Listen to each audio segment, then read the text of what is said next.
actually, you know what? Yeah, we could start with Grummz. So, if any of you aren't familiar, let me pull up the Twitter.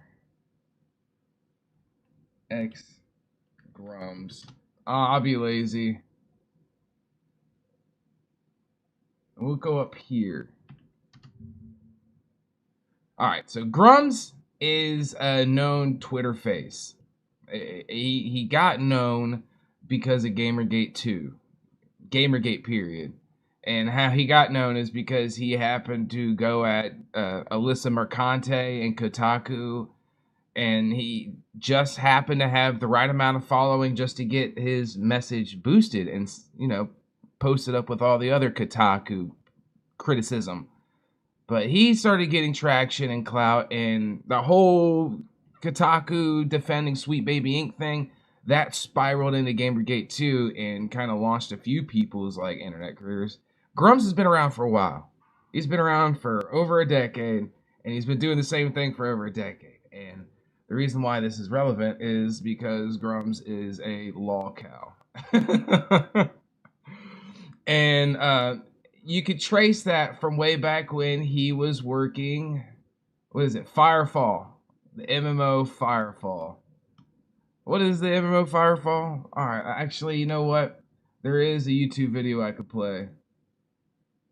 That's not what I wanted to do. Death of a game. Firefall. How did that not pop up? I just watched it. This video is 13 minutes long. You don't have to watch it. Like, this is all audio. Oh, I see what happened here.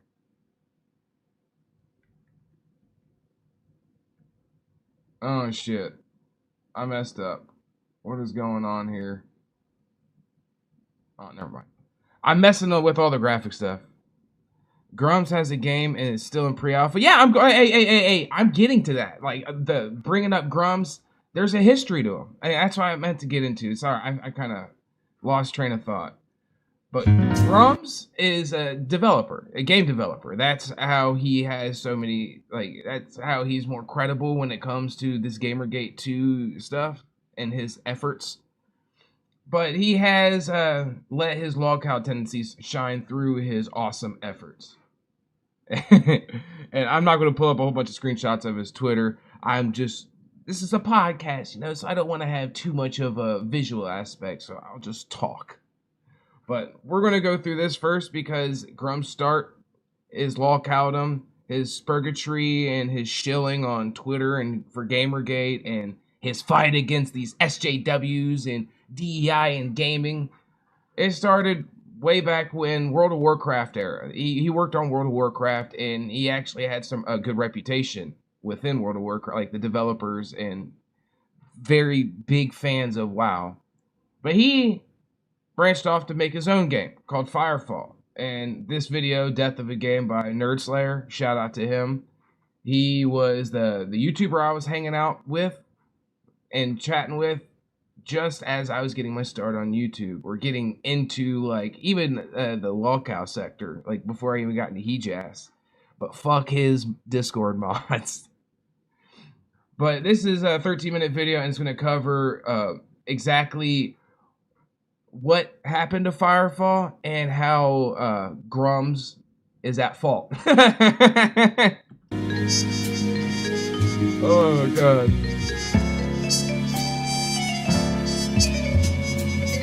How's everyone doing? I hope y'all doing well. Let me turn this down. Sci-fi MMOs have been far and few in between in the realm of the MMORPG.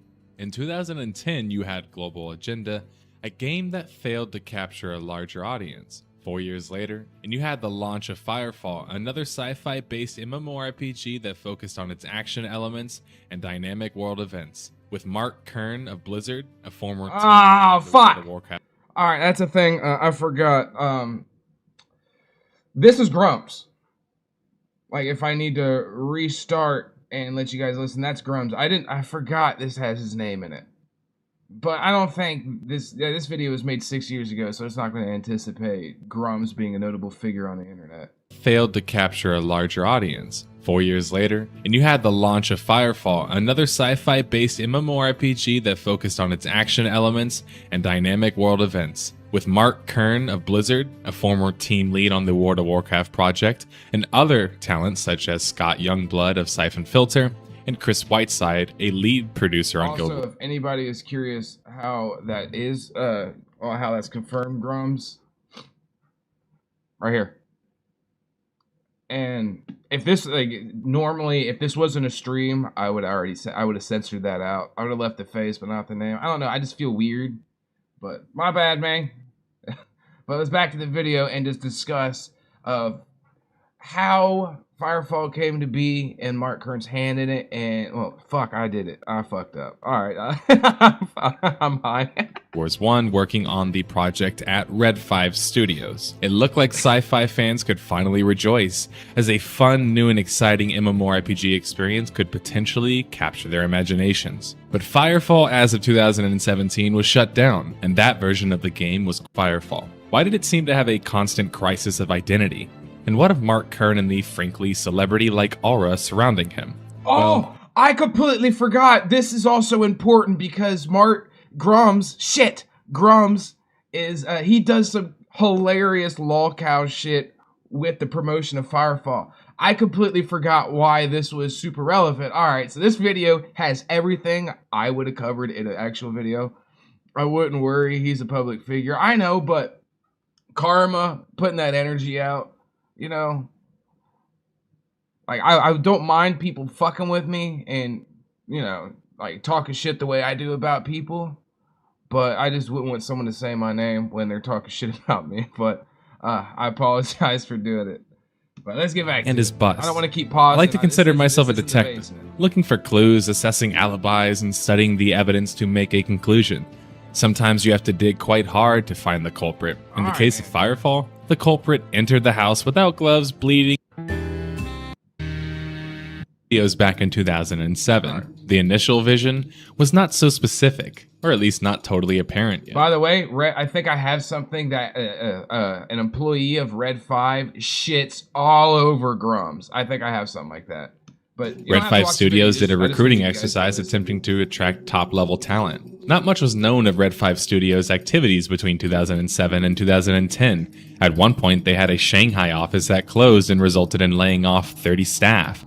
Sometime later, a Chinese game developer, The Nine, acquired a $20 million majority stake in Red 5 Studios. The Nine wanted to use the CEO of Red 5 Studios, at least for now. Also had something to do with the amount of effort they put into their booth, advertising, and just how plain fun the game was. Right, this story goes something important, so it covers exactly how grandiose the promotion of Firefall was. To stoke the next packs of 2011, announcing their closed beta, still managing to stoke the flames of enthusiasm. The crowd was really feeling the game, somewhat due to the lull in sci-fi games at the time, but likely also had something to do with the amount of effort they put into their booth, advertising, and just how plain fun the game was. This story goes from one of the Firefall's launch to a bit more about Mark Kern, the CEO of Red 5 Studios, at least for now. Mark Kern seemed to think of himself as sort of a celebrity. Kern did truly bizarre things that he chalked up to being, well, good marketing. Kern's good marketing was a series of events where he took out numerous trademarks on broad ranges of things, many of which not related to his company Red 5 Studios or even his game Firefall. Take the website on screen. It showed 44 trademarks for a wide range of things, including novel, publications, web series, and TV shows, nearly all of which had 1 or 2 episodes and were eventually... Alright, I want to go through this a little bit more slowly, because now we're at the details of this. So... you can't fault for Grummz for this. Wait, hold on. Mark always reminded me of an extra large ghoulie. Remember the ghoulies? Oh, I already responded to that. See, I'm tripping here. It's my first time streaming in a while and actually putting an effort in, not just calling it in just to have something. But listen to all the stuff he does to promote this game and just anticipation for it. of things, many of which of events where he took out numerous trademarks on broad ranges of things, many of which not related to his company Red 5 Studios or even his game Firefall. Take the website on screen, it showed 44 trademarks. Oh, let's go. Let's check out that fucking list. Or even his game Firefall. Take the website. All right, so we got Firefall, MMO, The Continuum. It's webcast featuring visual and audio performance, so it's a podcast. The Juke, downloadable webcast, so it's just another podcast. Rise of the Indies, another podcast. Stage 5, TV programs featuring visual. So Stage 5 is pretty much a Steam it's the Steam of podcasts. Project Cosplay, another webcast podcast. The Continuum, it's already up here. It's the same thing right here. It's the Continuum. It is the same thing. Downloadable electronic publications, namely comic books. Firefall Affinity. He looks exactly like the prank call host I used to listen to. No fucking way. Oh, what up, Chad, man? What's up? All right, so it seems like Grummz thought Firefall was about to be a game that was going to blow up so much that it needed all this stuff to help push it. Or he just wanted to create his own fantasy universe, and who gives a fuck about the player? This is his world. Set on screen, it showed 44 trademarks for a wide range of things, including Chad, novel publications, web series, and TV shows. I planned on doing a Grummz video a while ago, but every time I start editing it, I sound like I'm seething. So I just said, fuck it, I'll pull it up on stream. Nearly all of which had 1 or 2 episodes and were eventually scrapped. A lot of fucking These trademarks. just weren't a lot of trademarks on a lot of projects he was working on just for Firefall, for a game that's in closed beta at that point.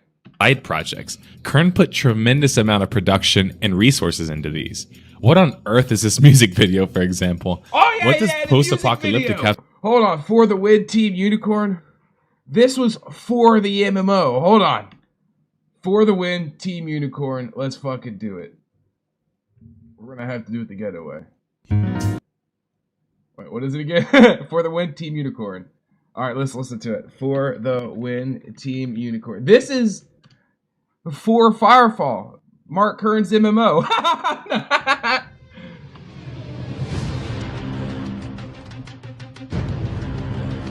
Yes, chat. That's exactly what he looks like. Skip a bit into the link if you want to see. Ain't got to play the whole... Oh, yeah, because you're just proving the point. That's what he looks like. I got you. I'll pull it up in a sec. Feels good to stream again.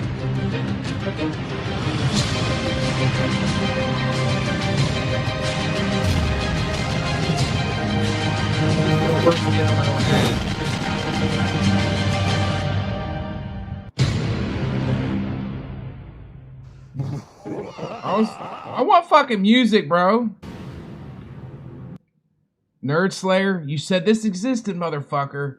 You better show it fucking exists. Is this a song? Well, I guess this is the song. No music. Oh my god.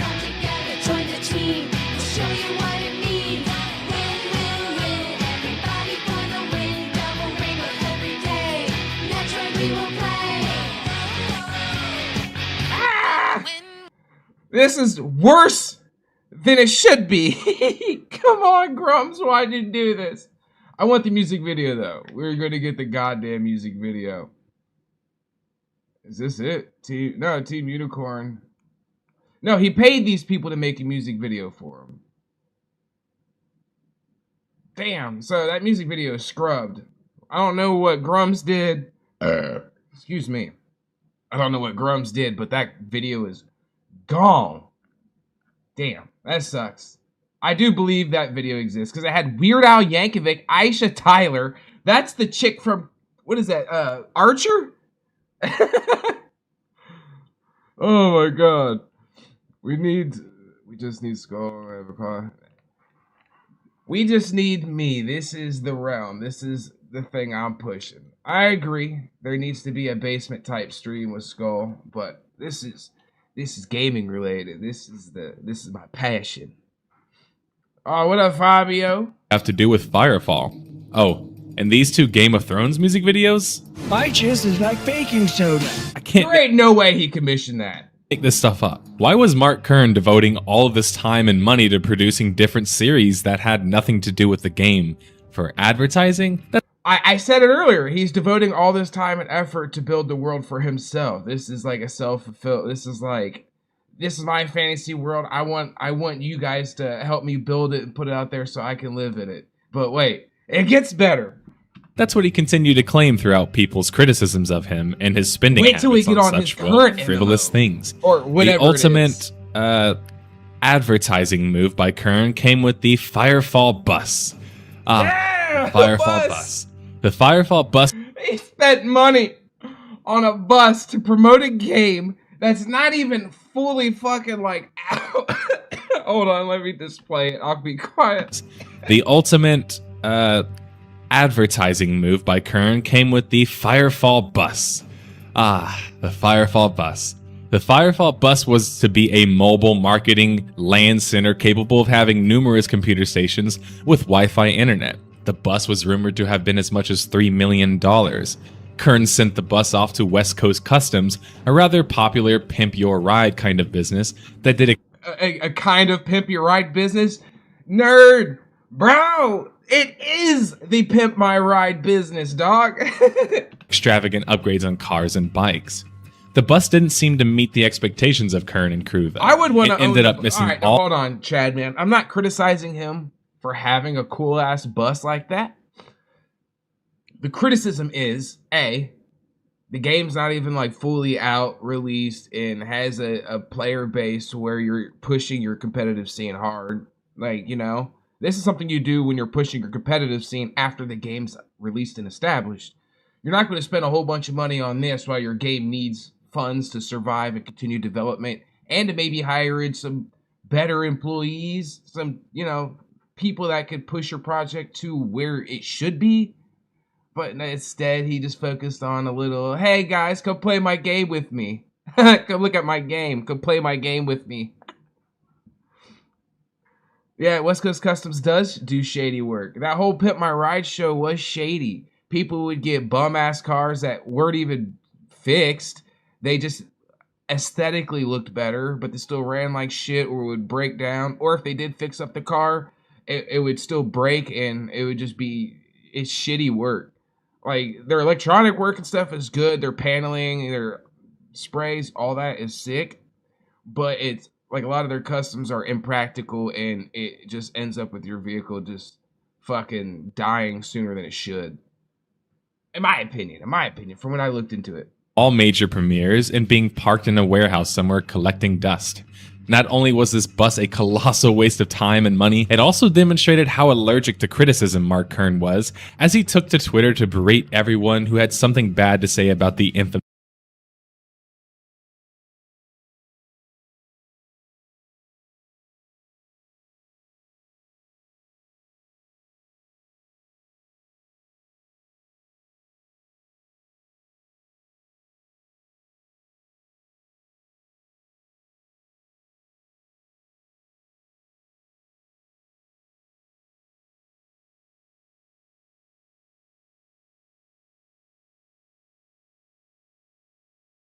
I'm muted! No!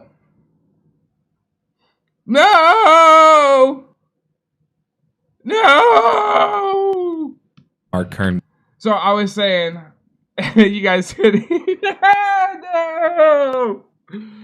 I was saying, this video is going to cover a little bit of Grummz and his Lolcow behavior. If you own him hard enough in an argument, or you raise a good enough point that he can't really, like, argue again, you know, if you can't really respond and look good or get a W on you, or you make him look bad, he's going to see you.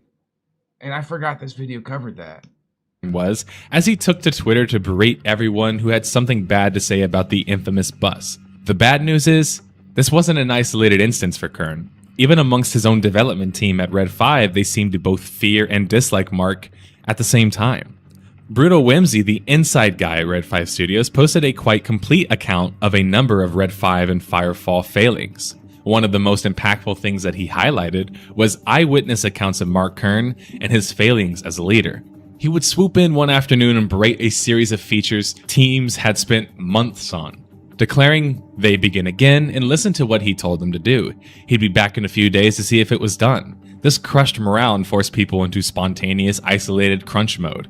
He would shout and scream his perspectives. He would ignore anything that didn't fit his immediate viewpoint, which was subject to sudden and violent changes. He would rage email people in the small hours of the night or on weekends. This was more than just one person's opinion as well. Even on Glassdoor, a website dedicated to rating different companies and their employment, seemed to demonstrate much of the same. The CEO goes through spurts and can be there.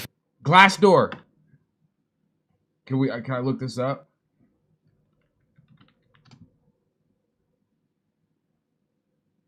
Let's see. No, I'm not using anything. I don't want, no, never mind. No, never mind. I was going to look up, but never mind. I don't want to get that deep. For weeks at a time, then suddenly disappears. He tries to compensate. I think a lot of the Pimp My Ride stuff was fake. It's only a few grand or less to buy a piece of shit. I agree, Bob. And a lot of the times they would take that hunk of shit vehicle that should be scrapped, really, ideally, because of just everything wrong with it, and then they would just make it to where it could run nice again, they make it to where it could run, and then they put all that fancy shit in there, so your car's gonna break down again soon, and when it does, you now have a hunk of shit with a fucking bunch of TVs or something in it. It's just ridiculous. But I mean, maybe one day I'll dive in the Pimp My Ride rabbit hole and we really dig and expose it. But it gets deep. There's a lot of stuff that spin off from that. But a lot of it isn't related to cars. But West Coast Customs is mainly for people that just want to look nice but not actually be nice on the inside. I think that's a perfect representation of the people. They're ugly on the inside. And their vehicles are hunks of shit on the inside. By having open company meetings for anyone who would like to attend. But if he does not postpone or cancel, it is nothing but hearing his ideas and what books he has read. This sounds much like Brad McQuain during his development of Vanguard's Saga of Heroes, a nearly absent CEO who only seemed to show up to criticize or scramble what little direction was present at the time. This shouldn't be a surprise with Kern's laundry list of other activities he participated in. But this is not an excuse for a CEO.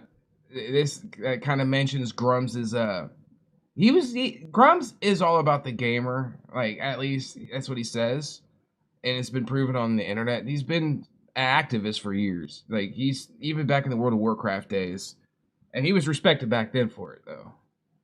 So he has a history, but it's also like nowadays where he'll jump into shit he is just very opinionated on, but he's completely wrong about, and then the whole community will turn and say, try to correct him, and then he'll just double, triple, quadruple down, and then he'll do that reply to everybody thing. The leader of the company, the face of the company, should also be the lead of what the direction is meant to be. But when the leader fails to not only lead, but implement a vision for his company to follow, you have a snake without a head. It just sort of flails about.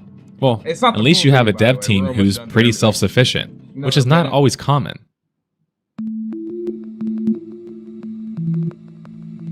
Red 5 Studios did eventually vote Mark Kern out, making him the last of the original founders from Blizzard Entertainment to leave the company in late 2013. Kern had been with the company since it's time to rethink their approach, due to not getting the reception they had wanted. This is a problem.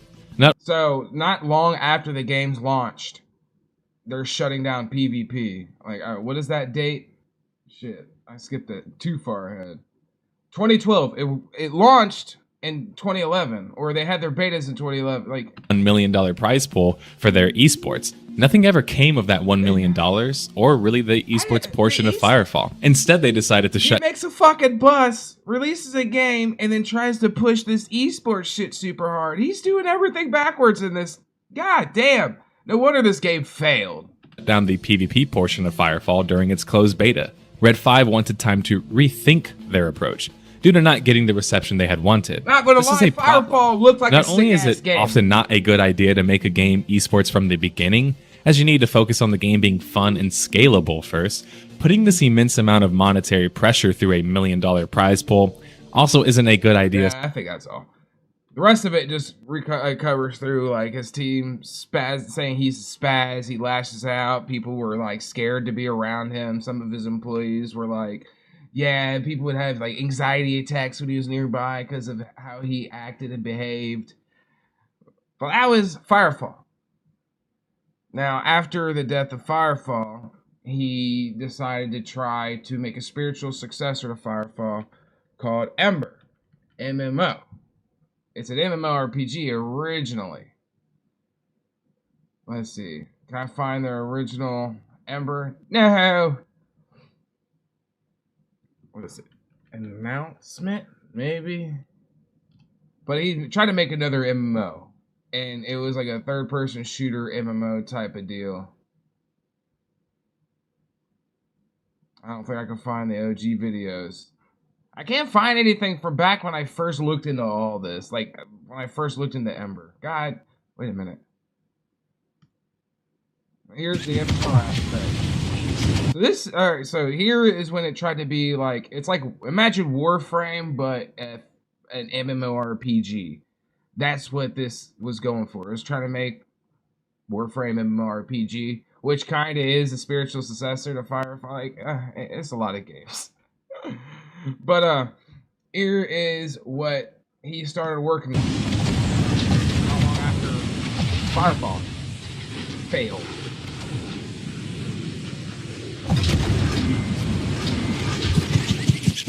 Obviously, it's supposed to be more than this, but they're trying to make a third-person shooter MMO, and he was crowdfunding this. You donated money to him, and if you donated money to him, you can pre-order like ships and stuff, and you can even do that now. I won't have to. I'm not trying to pull up a whole bunch of visual stuff. Just mainly want to do. That's the only time you actually need to look at the screen is that Ember video. But he's trying to make a game that's supposed to be an MMO RPG, spiritual successor to Firefall, crowdfunded. And this was years back. And so after a couple years of the games just getting delayed, not getting worked on, COVID, pretty much skirting by, the game goes from MMORPG to like a fucking Monster Hunter, like a co-op Monster Hunter. So instead of a massively multiplayer online game, you're now like a 4-player hunt the big ass monster with your mech guy, and you could still pre-order ships. It's nuts. And I bring this up because he fucks up Firefall because he just is mental. Crazy. He can't handle people. He can't handle anything but what works for him. I don't know. I'm not going to say narcissism, but it's like that, you know. Or if people don't have it, what YouTube error? Or anyways, if you can't have it his way, he melts down and will go after everybody, pretty much. And he goes from that to making this MMO, and then the MMO goes to a kaiju game, and this kaiju, I wouldn't say kaiju, but monster shooter game hasn't released yet. It's been how long is this video? How many years has been this video? 5 years. MMORPGs don't need to take 5 years to release. Even if you're a small dev team, there should be something more substantial out there. But if you look online for Ember, and that's EM8, number 8, ER, if you look that up, you're going to get a lot of people asking what the hell is going on with the game. Where is it at? Is this game a scam? Is Grummz scamming? And it's just funny to me because once you learn about this and then you look at the Gamergate aspect of it, of him being a voice for gamers, fighting for the gamers, standing up for standing up against DEI and wokeness. This guy is like one of the figureheads, the people, like the voice that people listen. Like he got a whole bunch of followers and he got a following when the Alyssa Mercante was melting down, and then he started begging people to subscribe to him on Twitter to help keep him like covering this or fighting. I forget the language he used, but it's like, hey, pay me so I can argue on Twitter. about feminism in video games development. And I agree. I stand with his opinion. It's wrong. But having say, hey, subscribe to me to support this fight is fucking hilarious. And then I started like putting the pieces together because I wanted to play Ember. Like I subscribed to the newsletter. I think I have a couple wallpapers because I think there is a lewd or a MILF mech wallpaper pack, and I got that. But when you put it all together, this is the guy leading Gamergate, and then it kind of saddens me because this is the kind of shit that made the first Gamergate, the first go around, such a fucking joke. Because a lot of people were doing shit like this, where they were just, I wouldn't call it a grift, but clearly he's an asshat, and people buy into the bullshittery. But I just wanted to let people know this whole backstory and connect it and, explain why it's relevant now. This is the leader of Gamergate, one of the leaders of Gamergate, one of the faces people think of, or one of the avatars they think of when someone says Gamergate. Fuck. Sounds like it suffered from feature creep. That's where I know feature creep, and it bogs down development, and usually they have to constantly scrap and remake it because the tech is behind. Well, it's more of, I think I skipped over it, but Nerdslayer says Grummz kept changing his mind what he wanted. He kept changing focus and direction. And that goes with the criticism against him where, like, people were scared to work around him because their idea could either be something he really enjoyed or he would fucking berate and lose his mind over. Because it wasn't what he wanted, even though he couldn't think of what he wanted either. Like, I point all this out because if you put it together and line it up with a Lolcow, it's Lolcow behavior. Grummz is a fucking Lolcow, basically. Oh, fuck, man. Oh, goddamn. Alright, now that I got that out of the way, how are y'all doing? There is a lot of MMOs that kind of suffered from this. We're going to develop for like 5 to 10 years and never release and still ask. Oh, by the way, Ember is still asking for money. I said, and you can pre-order, you could buy cosmetics and shit. Like, you could buy microtransactions. There's microtransactions for a game that isn't close to being released. It's like in testing / like alpha development phase. And you're asking for money for cosmetics. Like, it's like Star Citizen, but much shittier and not the game that originally was promised to make up for the failure of Firefall.